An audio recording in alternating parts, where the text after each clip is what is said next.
ಒಂದು ಒಂದು ವಿಷಯ ಅವರು ಸ್ವಾಮಿಗಳೇ ಹೇಳಿದ್ದು. ಈಗ ನೀವು ಅದನ್ನು ರೆಕಾರ್ಡಿಂಗ್ ಕೇಳಿದ್ರೆ ಹೀಗಿದೆ, ಅವರೇ ಹೇಳಿದ್ದು, ಖುಷಿ ಮಾಡಿ ಎಂಜಾಯ್ ಮಾಡಿಕ್ಕೆ ಹೇಳಿದ್ರು ಅವರು. ಅದು ಏನು ಹೇಳಿದರು ಅಂತ ಅಂದರೆ, ಅವರಿಗೆ ಸುಧಾ ಪಾಠದ ಮಂಗಳ ಮುಗಿಯಿತು.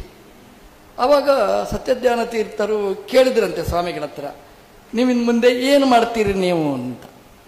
ಆಗ ಸ್ವಾಮಿಗಳು ಹೇಳಿದ್ರಂತೆ, ನಮ್ಮದು ಮಠ ಇದೆ, ಭಂಡಾರಿಗೆರೆ ಮಠ, ಅದು ಹಳ್ಳಿಯಲ್ಲಿದೆ ಮಠ, ತುಂಬ ಏಕಾಂತ, ಯಾರೂ ಬರುವುದಿಲ್ಲ, ಒಳ್ಳೆಯ ಸರೋವರ ಇದೆ, ಶುದ್ಧವಾದ ನೀರಿದೆ, 3 ಹೊತ್ತು ಅವಗಾಹನೆ ಮಾಡ್ತೇನೆ, ಅಲ್ಲಿ ರಾಮದೇವರ ಪೂಜೆ ಮಾಡ್ತೇನೆ, ನನಗೆ ನಾರಾಯಣ ಅಷ್ಟಾಕ್ಷರ ಮಂತ್ರ ಮತ್ತು ಪ್ರಣವ ಮಂತ್ರ ಜಪ ಮಾಡಬೇಕು ಅಂತಿದೆ, ಅಖಂಡವಾಗಿ ಜಪ ಮಾಡ್ತೇನೆ ನಾನು ಅಂತ ಹೇಳಿದ್ರಂತೆ. ಸತ್ಯಜ್ಞಾನತೀರ್ಥರು ತಲೆ ಬಡ್ಕೊಂಡ್ರಂತೆ. ಸ್ವಾಮಿ ಯಾಕೆ ತಲೆ ಬಡ್ಕೊಳ್ತೀರಿ?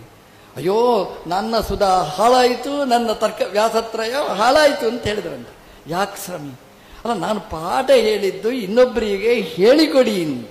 ನೀವು ಜಪ ಮಾಡಿಕೊಂಡು ಕೂತ್ರೆ ಆ ಸುಧಾಕ್ಕೆ ಯಾರು ಕೇಳುವವರು? ತರ್ಕದಾಂಡವ ವ್ಯಾಸತ್ರಯವನ್ನು ಯಾರು ಮುಟ್ಟುವವರು ಅಂತ ಸ್ವಾಮಿಗಳು ಒಮ್ಮೆನೆ ಥ್ರಿಲ್ಲಾದ್ರಂತೆ. ಅವರಿಗೆ ಕಂಪಾಯಿತಂತೆ.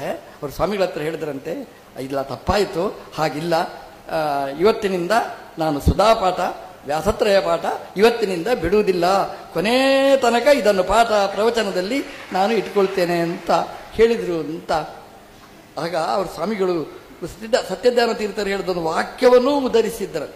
ಅದೇನು ಅಂತಂದರೆ, ನೀವು ಜಪ ಮಾಡ್ತೇನೆ, ವೃತ ಮಾಡ್ತೇನೆ, ಉಪವಾಸ ಮಾಡ್ತೇನೆ ಅಂತ ಹೇಳ್ತೀರಿ.